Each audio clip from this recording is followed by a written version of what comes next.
Hi, and welcome to Connected Conversations for Creatives, a place where creatives like you can learn, grow, and connect. I'm your host, Jennifer Carr. Have you ever wondered what it takes to truly infuse your work with positive energy? How do you channel your passion into something that not only resonates with others, but also uplifts and inspires them? Creativity at its core is about more than just producing art, music, or writing. It's about connecting on a deeper level and spreading a ripple of positivity through your work. Think about the last time a song or a painting or even a piece of writing moved you deeply. What was it about that piece that made you feel alive, seen, or understood? As creatives, we have the power to evoke emotions, to heal, and to foster connections that transcend the mundane. It's this unique ability to touch lives and spark joy that makes the creative journey so fulfilling, yet sometimes challenging. Today, we're diving into the beautiful intersection of music and positivity. Our guest is someone who has mastered the art of spreading good energy through his music. Jaymes Buckman, a musician dedicated to uplifting spirits and sharing positive vibes, joins us to share his journey, insights, and the secrets behind his radiant musical creations. Whether you're a seasoned creative or just starting your artistic path, James's story is sure to inspire you to infuse your own work with more intention and joy. So without further ado, I'm excited to welcome Jaymes to the show. So thank you so much for being here. My absolute pleasure. Thank you. Absolutely. So start by telling us a little bit about your background and how you got into music. Um, I think I kind of got into music through like a few different angles at various points in my life, like different factors that kind of like opened that path towards me. And when I kind of realized that all of them were like a part of it, I totally committed. Um, I've always like enjoyed performance in all aspects, like acting, singing, like any kind of thing. Like just, I mean, I was like from like a very young age, I was, going to theater camps and all sorts of things like that, like any sort of opportunity to get in on that energy. And I also always had a bit of a knack for writing, especially like poetry, lyrics. And I will say this, I was never like naturally gifted like musically, like I never took instinctively to instruments in the way that like some of my friends did. And even when I was starting out, uh, I couldn't really sing in any sort of traditional way. That took a lot of work to develop a voice. But stage presence and writing, like those things, were always second nature to me. And eventually, I realized that nothing gave me a charge like performing. And while I did like writing poetry too, it didn't give me the same charge. So it's still something I do, but it doesn't like decide the direction of my life in the way that music does.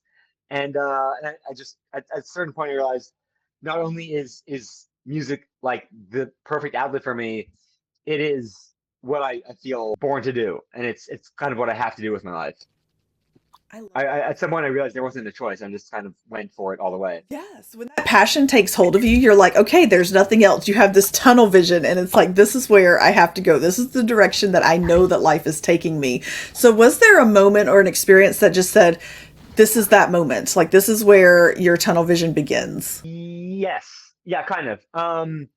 There was something I like dipped in and out of throughout like middle school and high school. At the time, actually, like a lot of my friends were starting bands, and and they liked my lyrics and my like passion for music in general.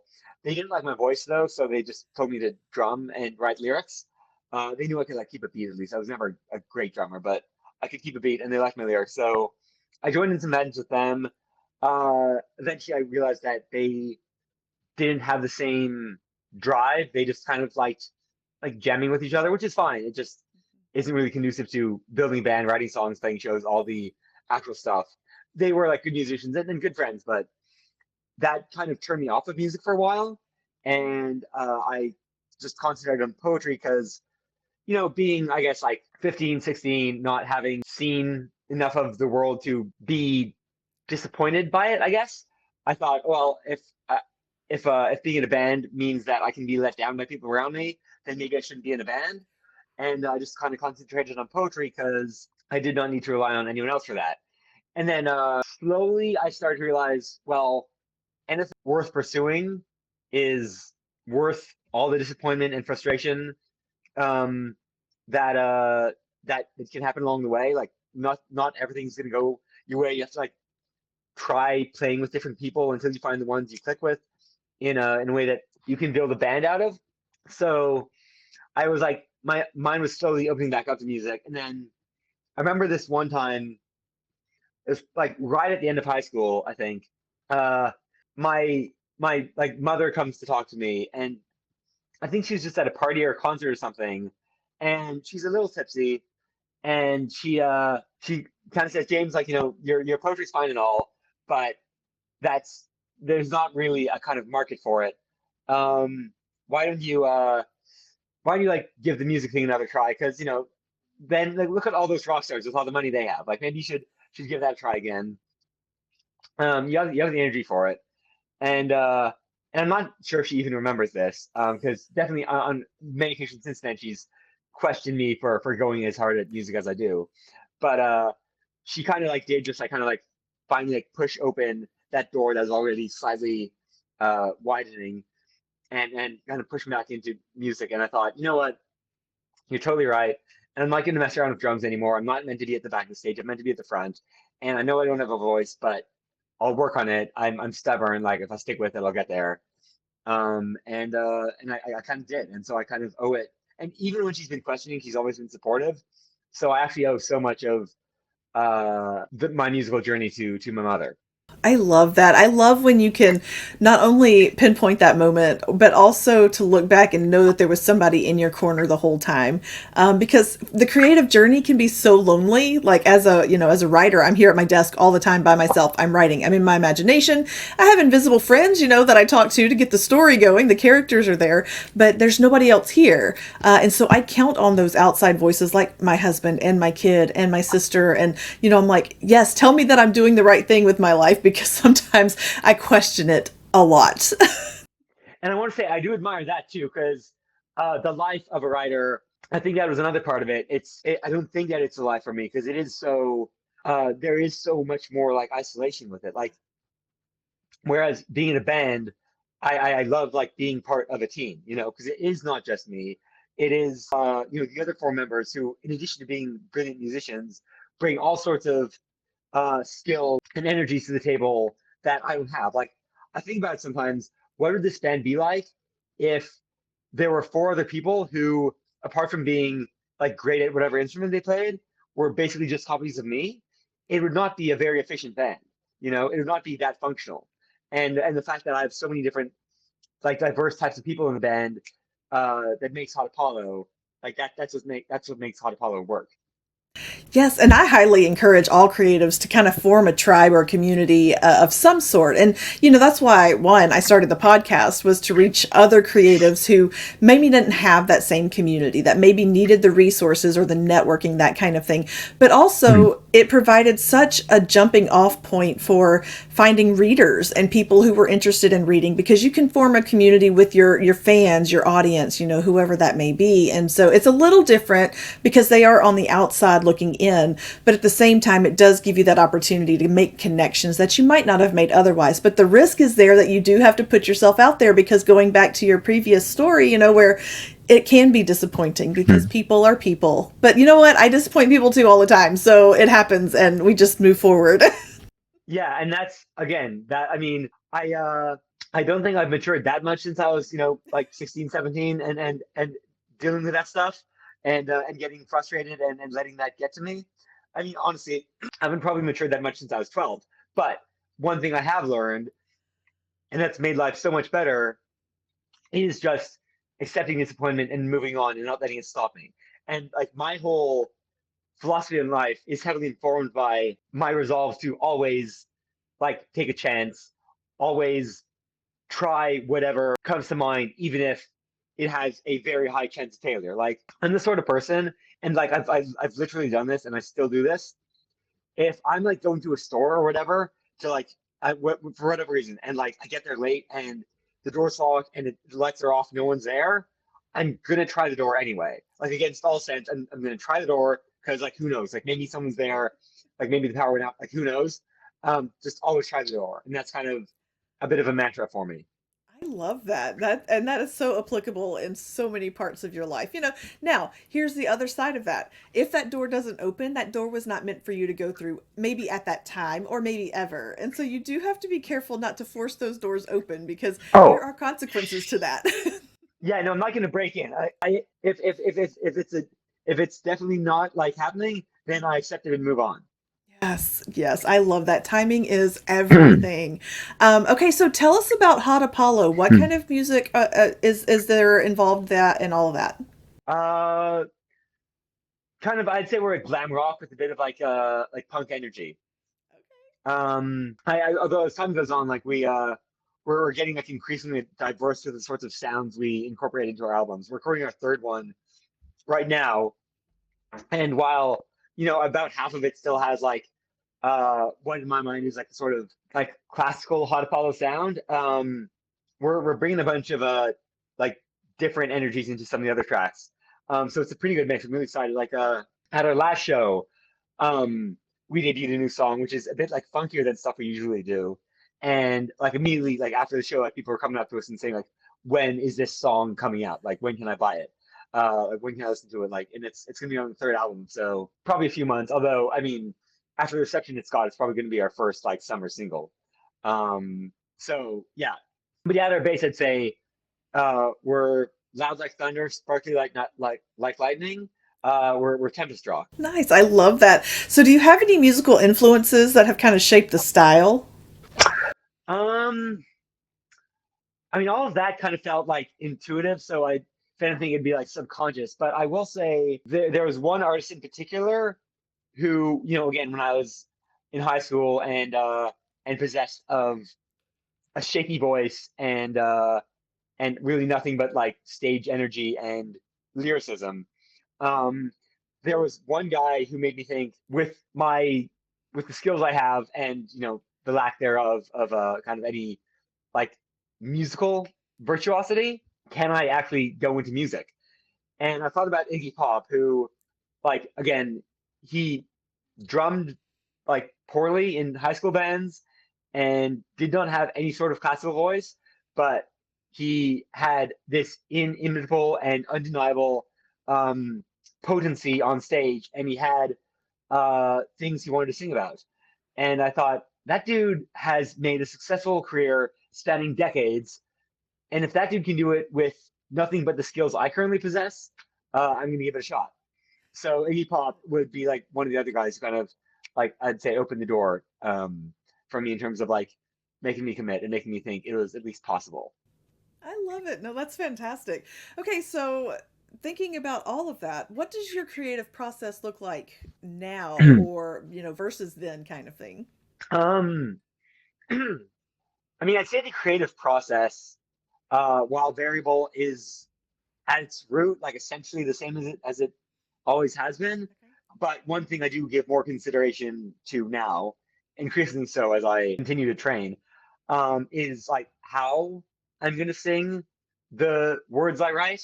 Because when I was like just starting out, I considered my voice only as a vessel and not so much as an instrument. And as time has gone on, I've endeavored to really try to be mindful of the instrumentality of my voice. I'm never gonna like sing like opera or whatever. I'm not like that kind of virtuoso, but through stubbornness, I've developed the voice, and I I do try to put more focus on how to utilize it now than I did when I was first starting out. That's awesome. So how when you're writing song lyrics, poetry slash song lyrics, what does that look like? Do they just hit you out of the blue and you're like, I have to write this down immediately, or is it a process that you are constantly working on?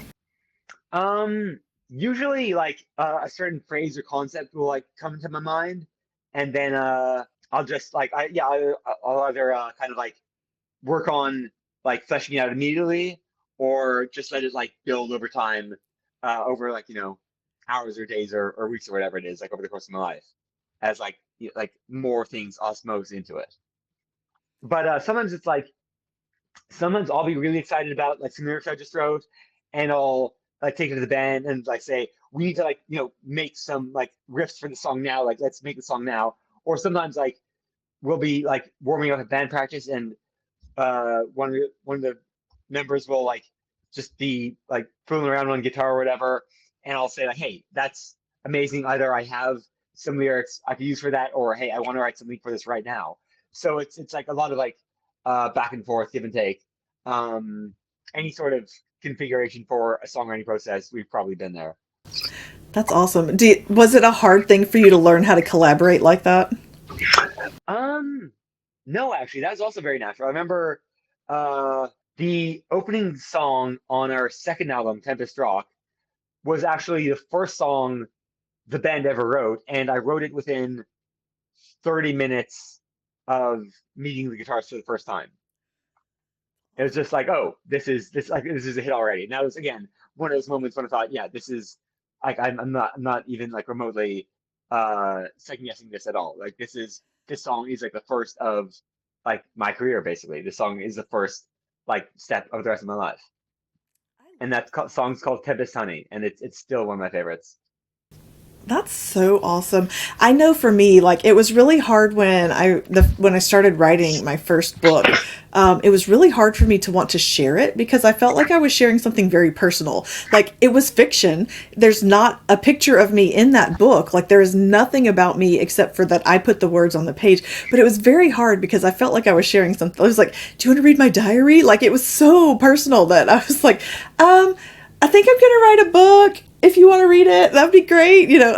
And so I can't imagine like poetry being so much deeper sometimes. It comes from somewhere deep inside. So to be willing to share that, did you struggle with that ever?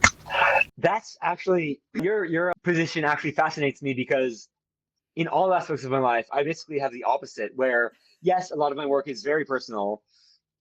Um, but in addition to being completely willing to share that, I'm completely willing to share basically anything. Like people can ask me the most personal questions within like minutes of meeting me if they want, and I'll just give them like full answers. Like I hold nothing back.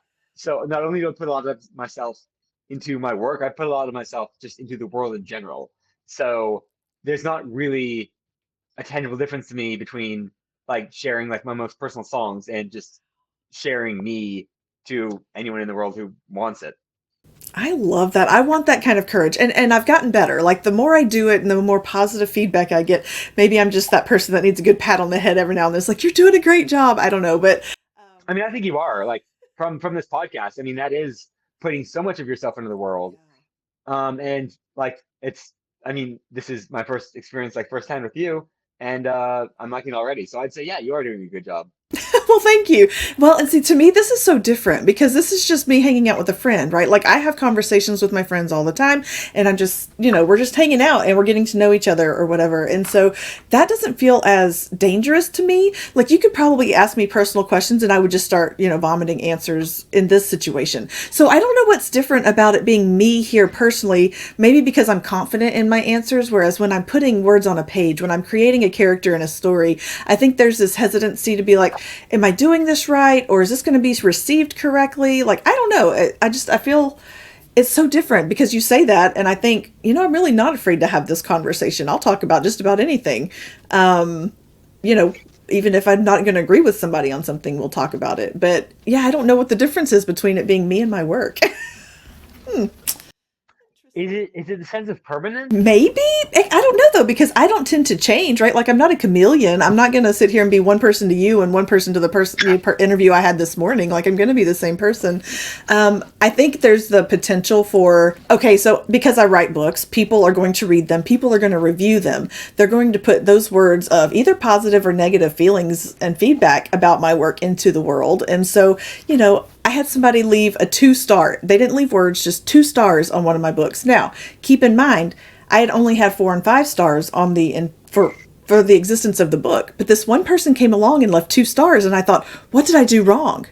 Like, why was that going to be what defined my reaction to the reviews on my book? But anyway, I don't know. Maybe that's the fear, is that somebody's not going to like it. I don't know. I mean, by permanence, it just meant that like a conversation like this, it's being recorded, but like on a sort of visceral level, it feels transient because we're just talking and our words are like going into the ether. And like if you ignore the fact that it's being recorded, then it is just a conversation. Whereas a book is a solid thing that endures like beyond you. That's kind of what I meant. Maybe, but Um, I'm one of those weirdos though that I'm going to replay this conversation in my head 20 years from now. Like I still mhm. replay conversations that I had in 5th grade because I was like, you know what I should have said to Jenny when she pushed me down. You Oh, know, I get you there. Yeah. I'm one of those people. So like I don't let things go, especially when it's memorable. It's going to stick with me, and I'll be like, you know what I should have said. So I don't know about that. But maybe it's just the fact that somebody's judging part of me. Hmm. Whereas here, this is a judgment-free zone, right? You could say anything, and I'd be like, okay, that's you. And I can say anything, and hopefully you'd be like, all right, that's you. But I think with my work, it's more of they're putting judgment on something I've done. But I don't know if that's it or not. I'd have to ask my therapist. Yeah, they'd probably have a pretty solid perspective. I mean, I kind of, in a way, I kind of like think art can be like a judgment-free zone if you look at it like from the right perspective. Like I think that sometimes, especially like writing, that is a place where you can put thoughts into paper or song or like film or whatever, and you can put thoughts there that you don't necessarily agree with, just like to sort of get them out and like explore them and dissect them, you know?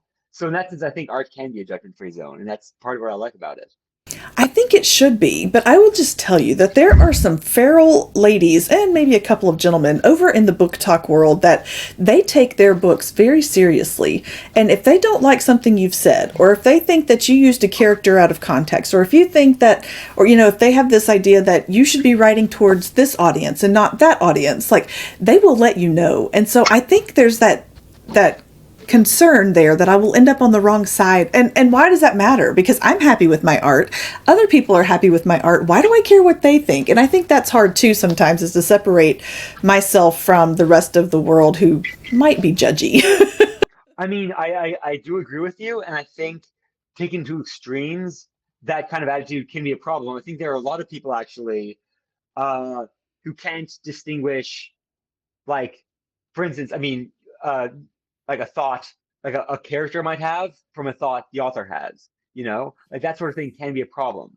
And I think like the best way to maybe reverse that is to like just move past it, you know, and not like apologize for it, and not really uh like the work, can speak for itself, but also the author can too, you know.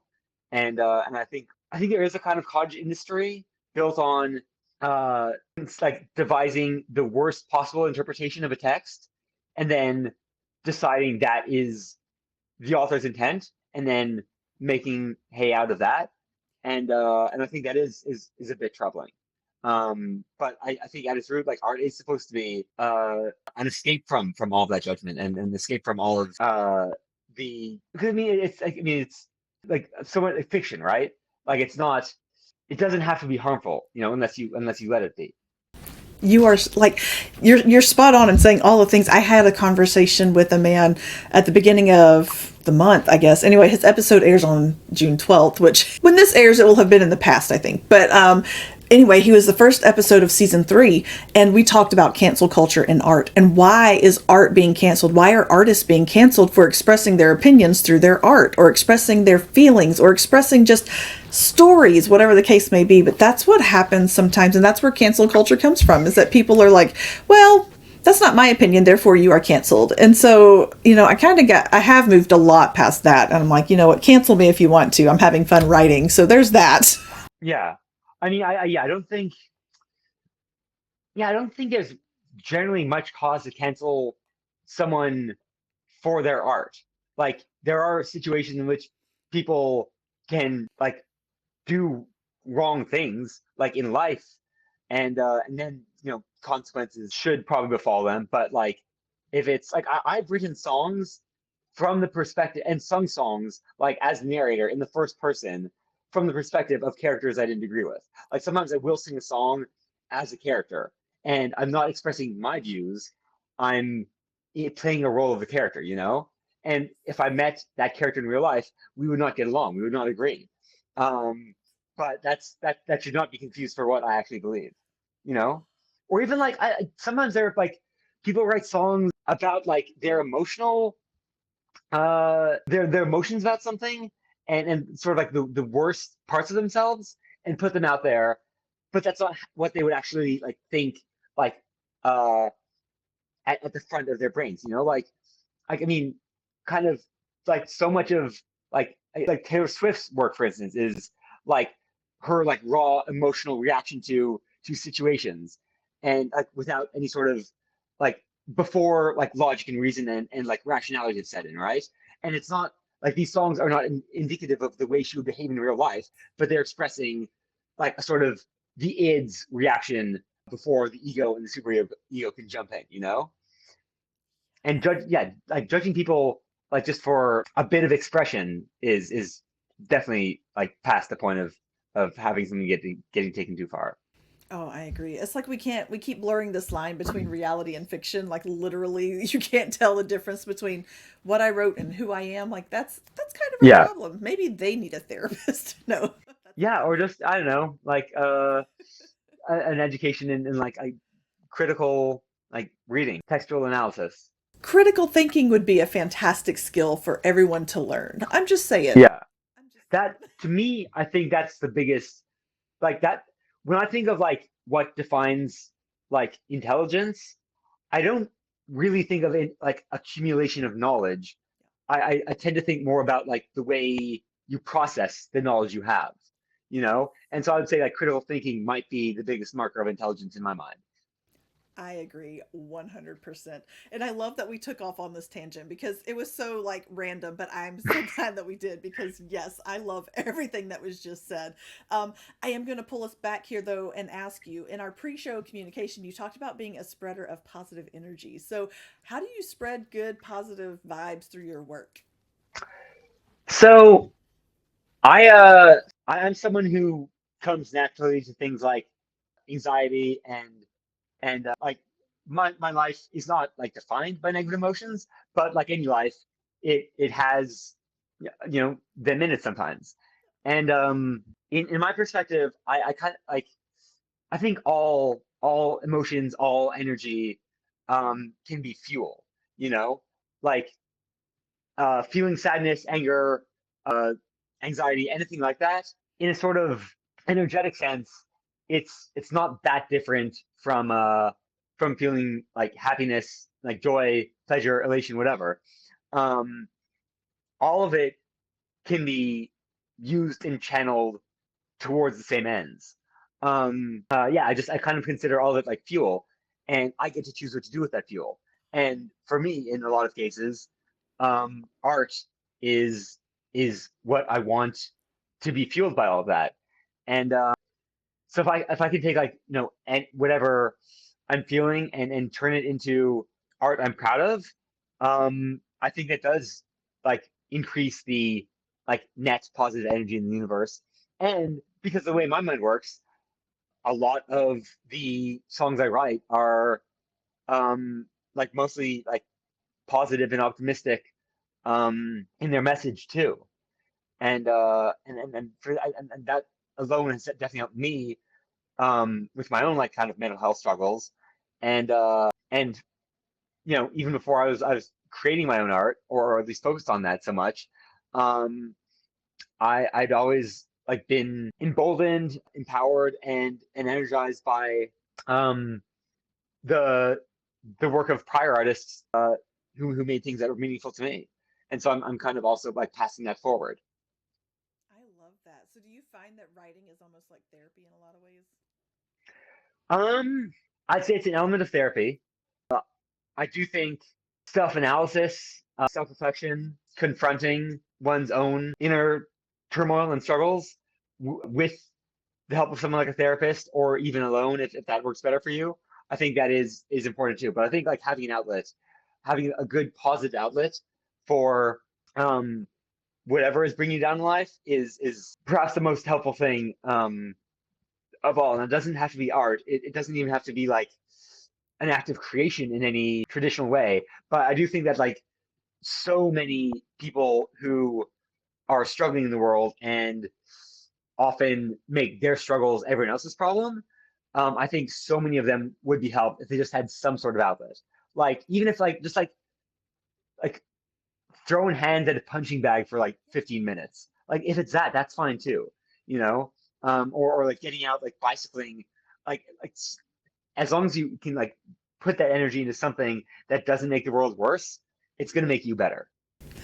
I agree. I found for me, and I didn't know I was doing this until I had released my third book, and I was like, oh, apparently, now keep in mind, I was a marriage and family counselor. Like, that was my background, psychologist, all that. That's my background. And so I could help other people walk through their stuff, process their emotions, that kind of thing, no problem. And so for me, I was just kind of like, I'm good. I'm in a happy place. I'm whatever. But by the time my third book came out, I did not realize when I started writing how many emotions I was processing of my own through my characters as I helped them walk through hard things, as I watched them celebrate exciting moments.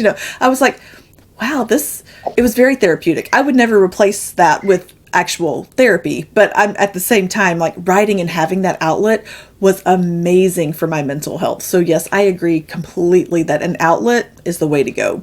Yeah, and it is like when you like fully click onto that, it kind of just makes everything even so much clearer. It does. It's so wild. Yeah. Oh my goodness. Okay, so we're at the point of the show. We are at the halfway point or a little after, where we're going to flip the script. So I'm going to hand over the reins of the show to you. You are now the host of Connected Conversations for Creatives, if you would like. Hmm. All right. So you've told me a lot about your writing process. Um, are there any like favorite authors or books that are really grabbing your attention right now? Oh my goodness. I just finished the Anna Huang series, The Kings of Sin. My mom does not need to listen to this episode to hear me confess that, because she would be like, I can't believe you're reading that. But I so did, and I ate them up. And I was really excited because I thought the last book of the series was coming out in June, and it is, but I think it was like June or May, at the end of May, but it's May 2025. And I was very upset that I had read No. Oh yeah, that can be a blow. I've never heard of it though. What's it about?